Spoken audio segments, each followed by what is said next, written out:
let me go through the competitions as according to the preparation that I offer, obviously. And how to say, surprise, surprise, I'm offering preparation for all the stages of the competition, except knowledge. I hope you have the knowledge. I have the form, right? So you have the content. I will be responsible to put it in the right shape. If you don't have the knowledge, I'm sorry, this is not the place to come. I cannot teach you your job, right? Makes sense what I'm saying. Good. Now, so we start with the beginning. The first thing is the application forms. That is because we have at least 3 things to do. Number 1, rewrite the CV. Now, rewrite the CV, it's a fundamental piece, and you will see my EPSO success, Michele said, it's your first interaction, if you want, with your jury, the first, right? This is the moment when the jury sees who you are, what you have done, your education, professional experience, and so on. So it's not only that you have to have a good CV, he said you have to have a perfect CV, right? So obviously, how to say that? Obviously, you do your best by yourself, but as Michele said, do look for a specialist to help you rewrite the CV in the right manner. And I'm telling you that I have stories you can't imagine where the CV of the clients that I work with, they were, can I say, one girl, she was called in the council, and the guy said, I only called you because I remember your CV. It was such a good CV I have never seen before. Could you imagine to get a job offer only because your CV was exceptionally good? It's not bad, huh? as a way to be visible, right? So this is number 1, the CV. The second thing that you write for an EPSO application will be the 4 questions of motivation. You know what I'm talking about, right? If you're here around, you will know what I'm talking about. So in the EPSO application form, there are 4 questions. Why do you apply? How is that relevant? What is that your contribution? Blah, blah. So these are the 4 questions on motivation. Again, they should be done of the highest, best possible quality you can, because you want them, again, your jury, to remember you, to see you as exceptional, different from the others. Makes sense? So that's the second. And third, you will have a talent screener. Now, a lot of times you will have a talent screener because they are looking for specific and how would I call that? Very concrete expert knowledge.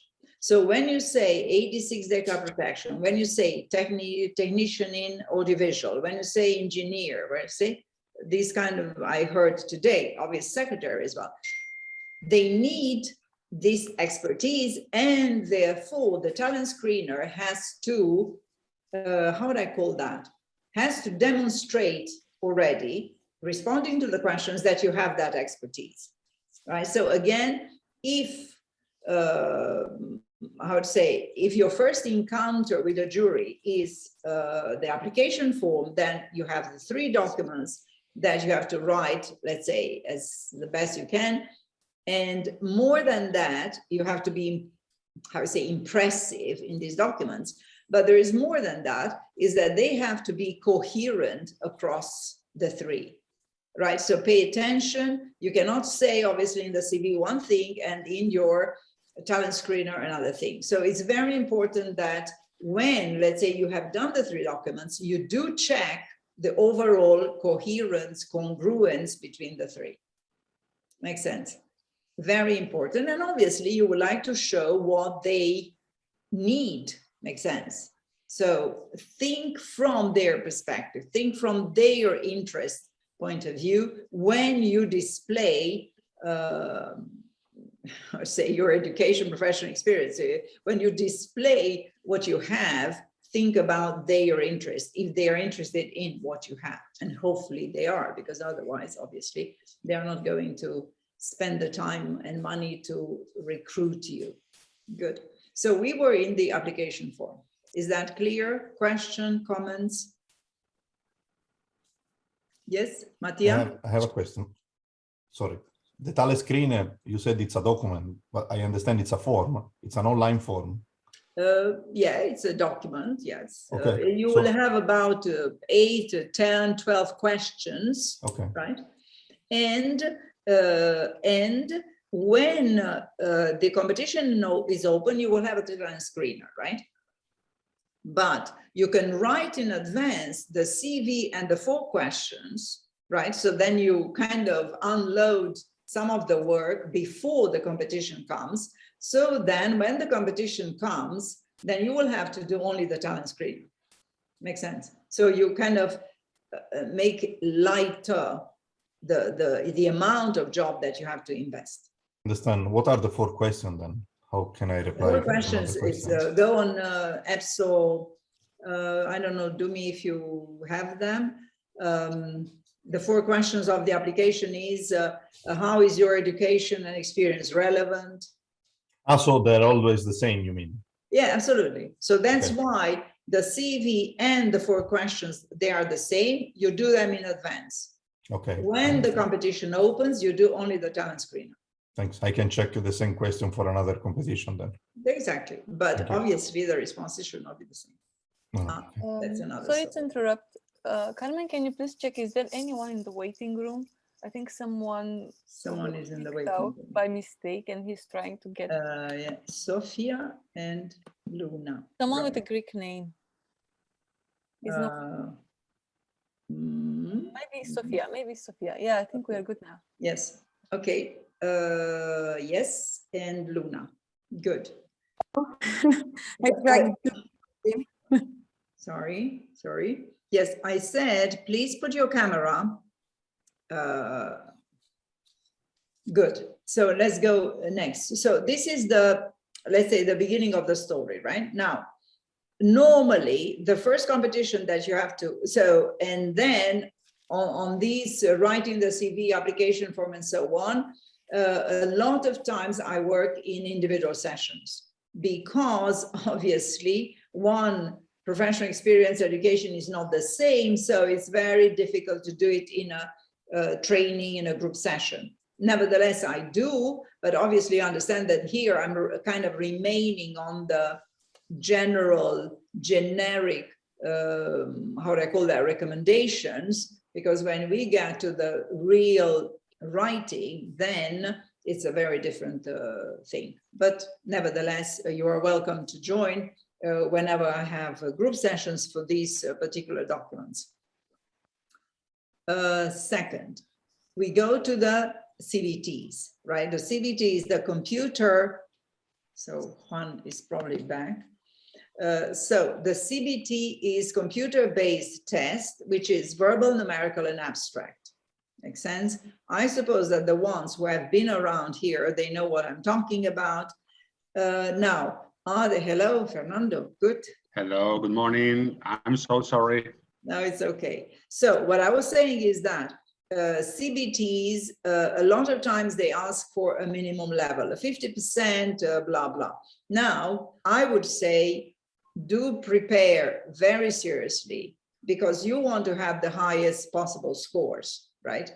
Now, obviously, if you're coming from, let's say, engineering kind of domain, then probably your numerical and abstracts are not bad. So you could have good scores on that. Nevertheless, I would recommend you to have high scores in the verbal as well, because you would like to be seen as smart.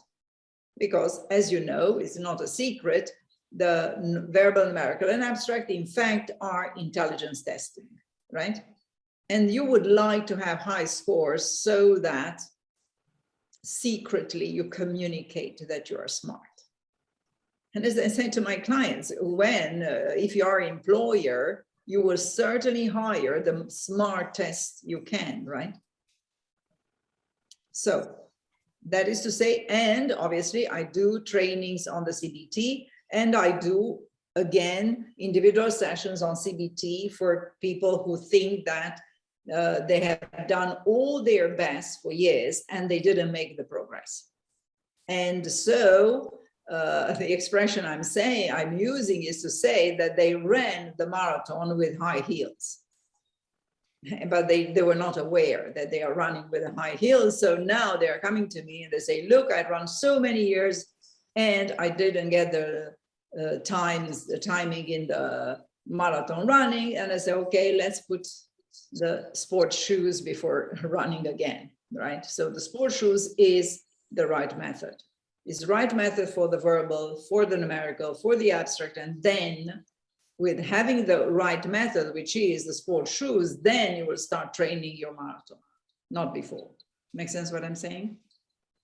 You're supposed to smile, if not to laugh, right? But gosh, you're heavy. Good. So this is the CVT, correct? Now we go, next stage. Here we have the 4 questions for the application exactly, form. thank you. That is the 4 questions in the application form. Now we go to the next, which is the MCQ. Some of your competitions, they will have MCQs. And why is that important? Because the MCQ is the test to see whether, to evaluate the amount of knowledge in your domain of competence, right? So for that particular thing, I do organize trainings, obviously not with the knowledge in your particular thing, but on how you revise the knowledge. Makes sense what I'm saying? So when you have to revise the knowledge for an MCQ, you have to go through the amount of knowledge you have in your field and to codify it, to organize it in fiches, right, in bits of information, so that when you go for an MCQ, you are ready to fire the information. Makes sense? So what we are discussing in the training is, how do I organize my fiches so that I could place there all the information I have in my domain of competence. So when the question comes, I'm ready to respond, which is on the spot. And there is a difference, obviously, in the MCQ, the questions are very precise, right? It's like superficial and precise, and is not the same at all with, for example, the discussions you will have in the field interview later on, or if ever, you will have a written test later on. Make sense what I'm saying? So the MCQ is a very specific evaluation that they want to do to check the knowledge in the domain of competence. And how I could help you in that is to discuss about how you will prepare that revision. How do you construct the revision? Makes sense? Yes, Mattia? Sorry, well, what kind of test is the MCQ? It's an open question. Yeah, it's a multiple choice question. Multiple choices. And is always, is this? Right. Ah, okay. And is always multiple choices, I understand. It's not always, for some competitions, right? So for example, now, lately, I prepared an MCQ for the 85 law, right? And again, as I said, not in the substance of the law, right? But in the how you revise the law, because this is enormous to revise, right? So now when, let's say I do organize an MCQ for whatever, technicians or for secretaries or so, you bring your knowledge of the domain. What I bring is the method on how you will revise your domain. I think that, yeah, thank you. See, so that's the preparation for the MCQ on the sense of the how you revise substance. That's, let's stay there.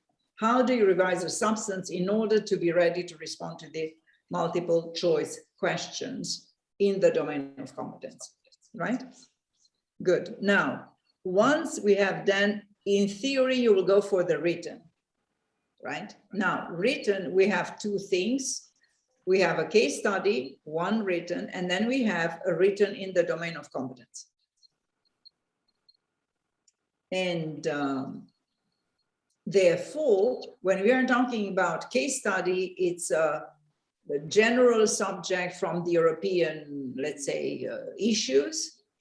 And then the sense of the, of the test is your ability to read comprehend, organize information, and then get it out, this information as a briefing to the boss. Makes sense what I'm saying? So when we are talking about briefing to the boss, this is your fundamental responsibility as a subordinate. Makes sense? You are the one handling the file, whatever the file means. And then when the boss has to defend your file at head of unit level, at a director level, at whatever, DG level, and so, your boss has to learn the file, your file, on the spot, right? And how does he learn? Through your briefing. Makes sense what I'm saying? So that is why the writing of a briefing, it's a fundamental responsibility that you have. And obviously, in the assessment center, they want to check it. And then, I don't remember when, but certainly I have a case study. Okay, it's the 7th of October. So it's the training on the case study. Now, if you decided to go for the European competition, I would say, come as soon as you can for the case study, because in any case, you will have to do it. And you will have to do it, let's say today for the 86 and tomorrow for the 87 and then for the 89 and then for the 80-12 and so on and so forth, right? The last one that I've done was AD 14 and my client goes for a director position and he had a case study. Makes sense? So it's a test, right? The case study that exists to all levels when we are talking about the European institutions. So as soon as you can, take the training and go on practice. That's as simple as that recommendation. Don't wait. There is no point in waiting, because more practice you can gather, better it is, right? So here we talk about the case study, which is not in domain of competence. Good. And then there is a second writing or written test that in some exam, not always, but in some competitions, you will have a written test in the domain of competence, right? Now we just have that in the DEFCO competition, so Development Cooperation Competition, 87, 89, and they had a written test in the domain of competence. So what is, wait a little. Yes, so what is happening there is that they got, how do I call that, material, right? So briefings or notes or data or in the domain of competence. And they had about, was it 1 week or something like that to go through, 2 weeks, probably max, to go through. And then they went for the written test. Now, obviously, as you could imagine, my clients were quite lucky that we discussed together. We had a training, I think that we were 15 in that training, all of them in the DEFCO competition, and they discussed together the subjects, the material that they got, the understanding of the material, and so on and so forth. So could you imagine the level of, how would I call that, understanding of the material they got before going to the written test. And the written test was in this, with that information, again, create a briefing to your boss. So if ever you will get that in your domain of competence, then what we could do together is hopefully to organize this kind of brainstorming and let's say to move on from the brainstorming into the written test, which are much more a richer comprehension of the data that you have to work from. So this is the written test. Is that clear? What's the difference between the case study and the written test? Do you have questions? I think, if I'm not wrong, and participants can correct me, I think that majority here will not have a written test. We have a case study for sure, for both competitions, for data and for audiovisual. Could you, is the case, could you organize the same as you did for written test? Could you, preparations? For the moment, if it's case study, then we have the case study the 7th of October. If ever you have a written test, then you just write me a message, and then we'll see that we can respond to that need. Yes, if there is a written. Good. So we were talking about the written, right? Now we go.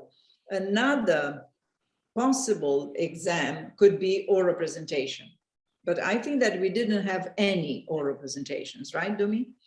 Now, No. so Just field because, interview at the end. sorry?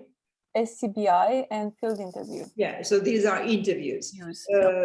So we forgot about the oral presentations, if ever you have, because what I'm saying here, in your competitions, there is not. Yes, but what if you go for an internal competition in the parliament or an internal competition in the commission? Then they have oral presentations, right?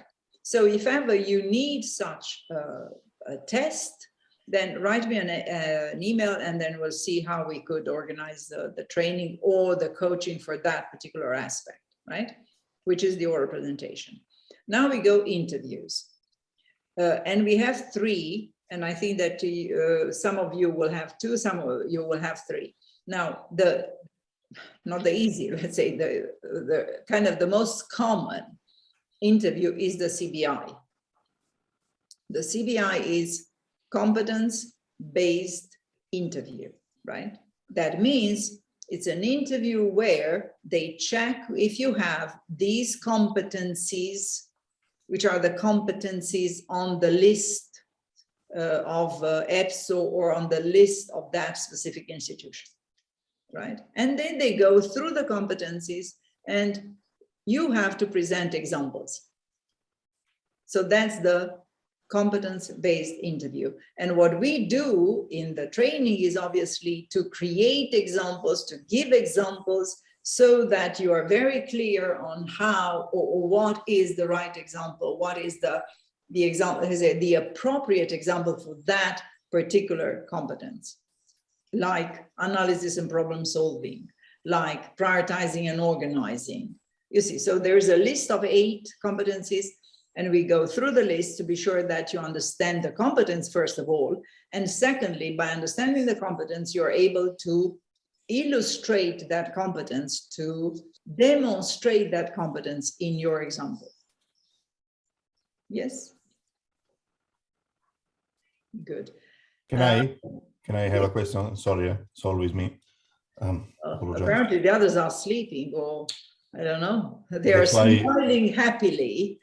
That's why you turn on the camera, no? Yes. Okay, no, I don't understand one thing. You said the competence-based interview is going to be an interview where they will ask question about a list of competence related to they have the list of competence. They ask you the list of examples to match the competencies. Is this list of competence part of the notice of competition? Yes, and if not, it's on the EPSO site. Okay, and it's not institution or DG based. It's role based. Exactly. Dumi, you will find the list of competencies to show. Yes, they are the same. There are 8, and they are used, I would say, for all the institutions. So they are always the same 8 components, competence for all the. Okay, yes. So there is not competence. It's not I would say it's not a secret. You won't be surprised with that.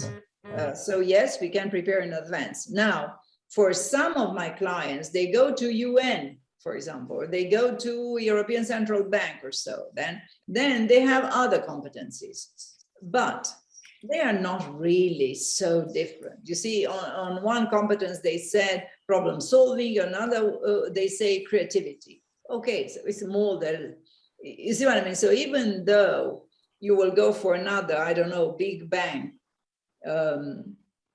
or Google, right? Job. The competencies, if you learn to do the 8 EPSO competencies, you won't be surprised by the competencies that Google will ask from you. Makes sense? So they are very similar. So yes, you have the list, and then from that list, I'm telling you, you could work whatever competencies you will find elsewhere, because in this environment, they are the 8. Yeah, good. So this is the competence-based interview. Next, field interview, right? Now, the field interview is in fact a continuation of your talent screener. You remember that at a certain point in the process, especially for the specialist exams, right? You will have to do a talent screener, which means to explain your professional experience. Now you understand that you explained it in the written. Now they would like to check it in the oral to see whether you have really done that and you know what you're talking about. So this is a very solid technical interview, right? Still, I am preparing in the trainings how you manage it. How do you display your knowledge? How do you illustrate your knowledge? So even though we are talking about the domain of competence, so as I said before, it's not my responsibility for your content, it's yours. Nevertheless, I will help you to phrase it. I will help you to, let's say, show off with your knowledge in that particular moment of the field interview. So here, as I said, you have to illustrate that you are a good specialist. Yes. So you see, and obviously, hopefully for you, it's not necessarily the case, but hopefully you will have a specialist on the other side. That means a specialist in your domain. So imagine that the dialogue, let's say the interview is done with a specialist that knows very well your domain. So then it's quite challenging, can be quite challenging. You see that? That's why it's very important to prepare it very well, because he will go, let's imagine that he has the knowledge and he will go, why is this? Why is that? How did you do? Why didn't you that way? Why didn't you do this way? So it's a lot of, let's call them technical details and provocations and challenges that if you have a good interviewer, you'll be faced with. Make sense? So as I said, show off the specialist. That's the moment. And then the last interview is the situational. So situational CBI, that means situational competence-based interview, where it's a discussion, if you want, on challenges at the workplace. But the challenges at the workplace, not from the technical point of view, but from the emotional, is a human side of it. And then again, you will receive a file probably about 2 weeks in advance. You have to learn the file. And I'm asking my clients to learn the file, because then you have a discussion with an assessor, and that discussion can be really challenging. So again, it's not in the domain of competence. There is a kind of normal situation in an office. You know, your environment might be, but it's not about technical knowledge. It's about human behavior, human attitude. Let's call it emotional intelligence, in fact, which it is. This is what it is, right? And again, very challenging, right? So if now I have to kind of, and obviously you will find all these trainings on the website, because I'm running them every month, right? So every month you will have one of these trainings, at least once coming. So, but as I said, I would rather recommend you to prepare in advance everything than in the last minute. For me, that's the smart return on investment, because with the, I say, once you pay the training, you have much more time to practice, which is the fundamental thing you need in order to, let's say, use the information you got in the training. So now I would like to close, let's say, our session with 3 things. I had the how to say, a reminder to say, which is number one, we have a promotion that is called Refer a Friend, right? And we run this promotion across the year. So if you, and I think this is not bad as strategy to prepare an exam, get a friend, get a buddy or two, and work in teams. You remember that you train stronger if somebody waits you downstairs to run across the park or around the park, right? It's the same principle.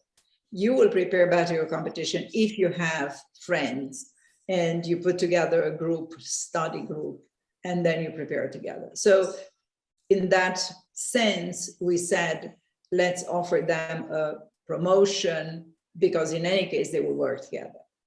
So this is the first promotion that we are talking about, refer a friend. The second thing is because it's the opening of the year, let's say the school year, and we are back to school, then our second promotion is back to school.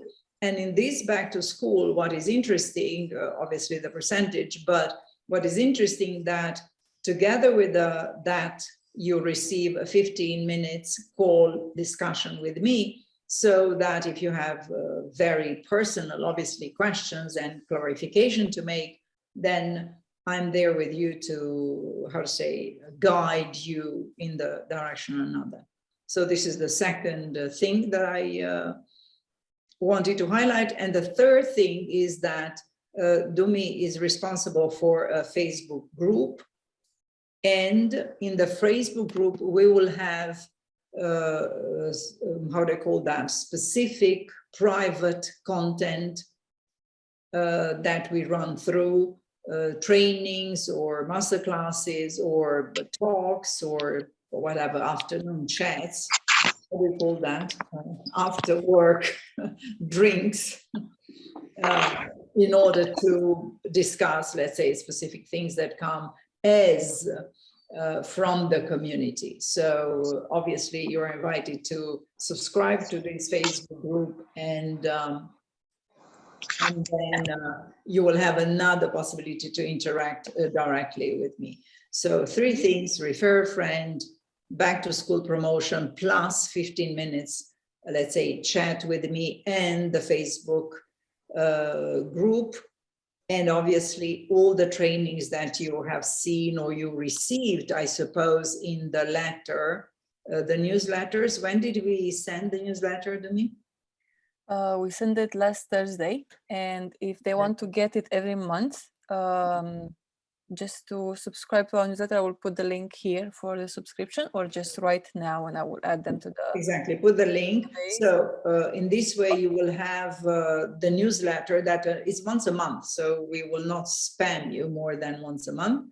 And so it's once a month, and then you will see the whole program for the month, which means that you can choose in advance your places, let's say, get your study group together in one training, which is obviously interesting, because then by receiving the training from 3 different heads, hopefully, you will learn much more than if you stay alone in the training with your own head. And so this is the training. And then obviously there is always the possibility to have individual session, coaching session, where I would obviously only take care of your needs, be it application forms, be it computer-based tests, be it MCQs, I mean, whatever. Whatever needs are in this process, then obviously in the individual sessions, we take care of that. And as I was saying, you know, I start to work with my clients when they are going for an 85 or and then they are still with me when they are going for an 80-14.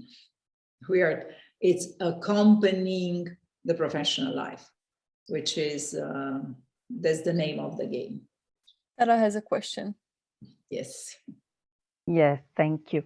My question is on the personal sessions that you offer, Carmen, especially for the rewriting of the CV.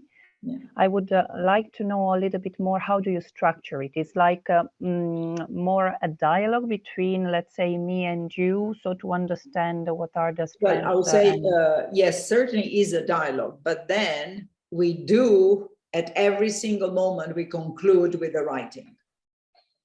Okay, so it's like So co-drafting we a told bit. you, said, look, I've been secretary to da da da da da da. Okay, now let me see. Do I understand correctly? You have done da da da da da as duties. Yes. Now, how do we write them? This way. Huh?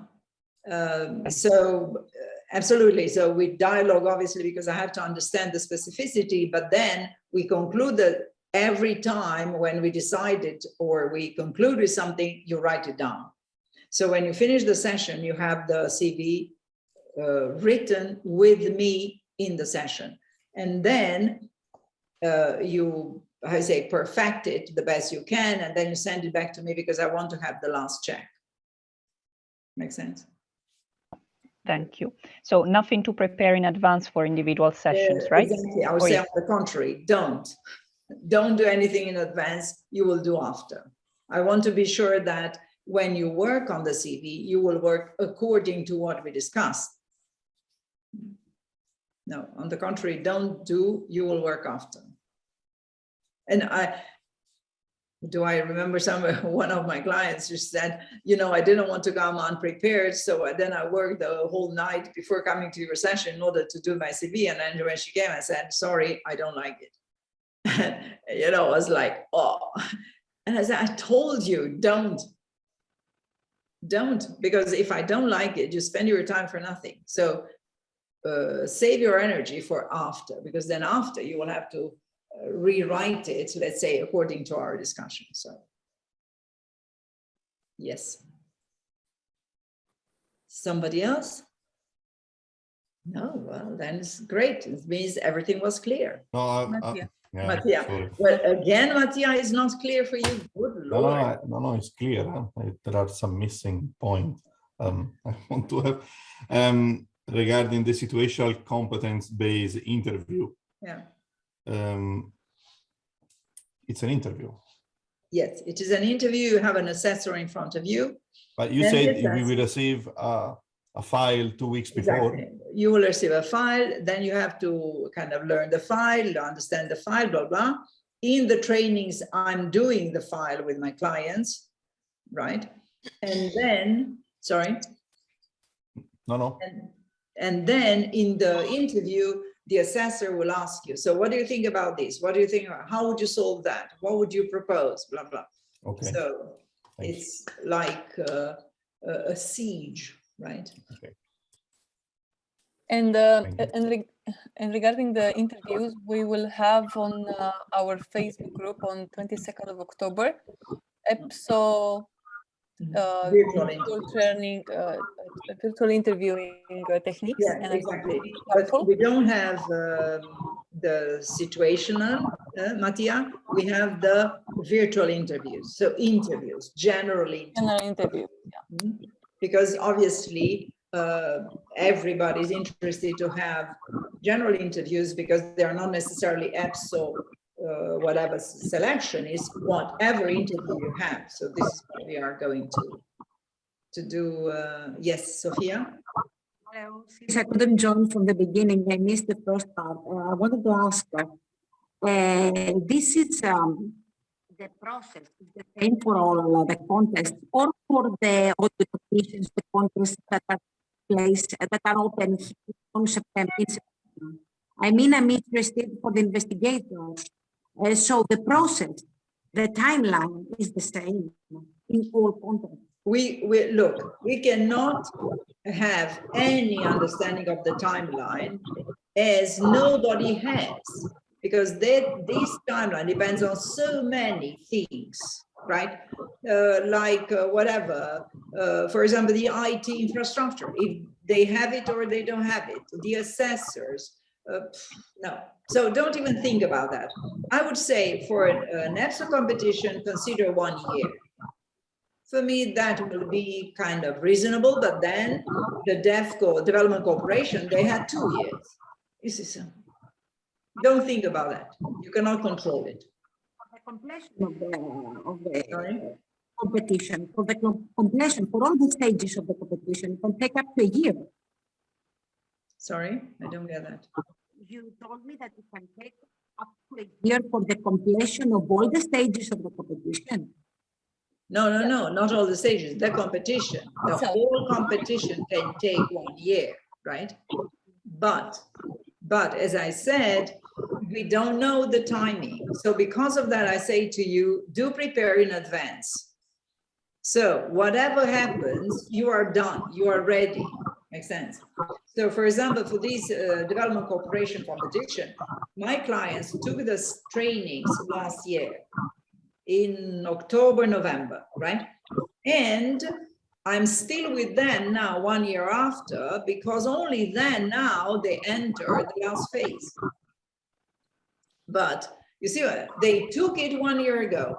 They wanted to be prepared. They didn't know the timing. So I said, I learn everything. And then, well, we are still there 1 year after. Maybe we are even late.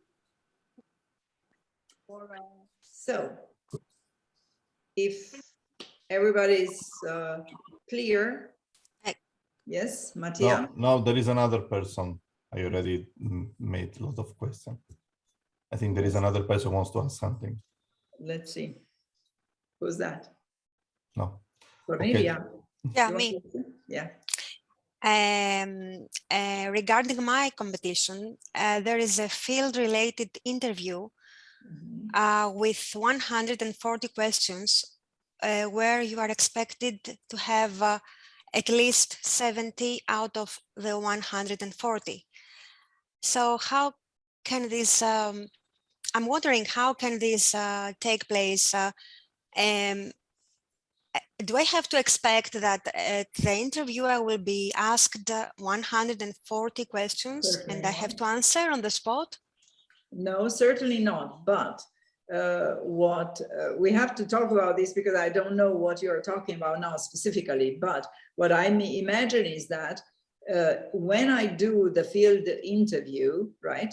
What I will do certainly is how you revise the substance, right? Okay. So in your case, I would say it's very similar to MCQs, because in the MCQs, you have to revise the substance.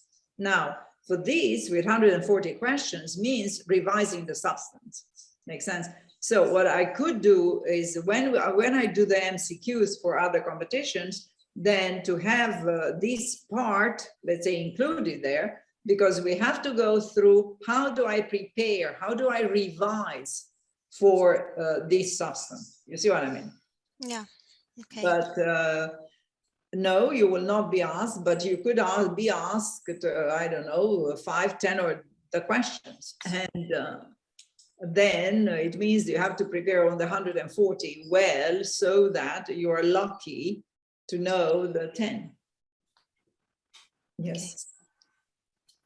I have a last question. Oh, sorry. Good. Yes, Mattia? Just last question. I don't know if I'm the right person for the competition. Is there any session we can have with you to understand if my CV or my experience is feasible for a competition? I would say yes, but I would rather do a session like rewriting the CV. And in that session, on one hand, you will leave with a good CV in hand, which is obviously an advantage. And because we are going through your professional life, education, blah, blah, then I will understand whether you are. Makes sense? So it's a very concrete way of responding, which is we rewrite the CV and then we compare the CV, let's say in the best shape, with the notice of the competition. Makes Then sense. yes, we can conclude for that. Good. So thank you very much for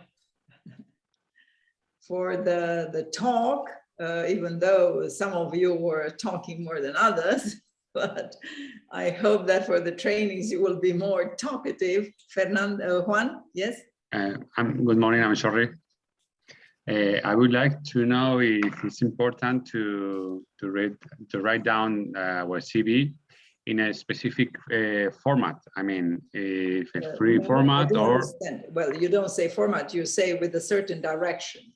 And I would say, no, I write the CV once for my clients. So they have one CV. Why? Because as you decided to go for the competition, you don't want the HR to have 3 forms of your CV different in front of their eyes. You never know if that happens, but I don't want to take the risk. So what we do is we write the best CV once. okay, That's all. perfect. Good. Thank you, Carmen. Thank you, and hope to see you soon in one way or another. And until then, enjoy your lunch break.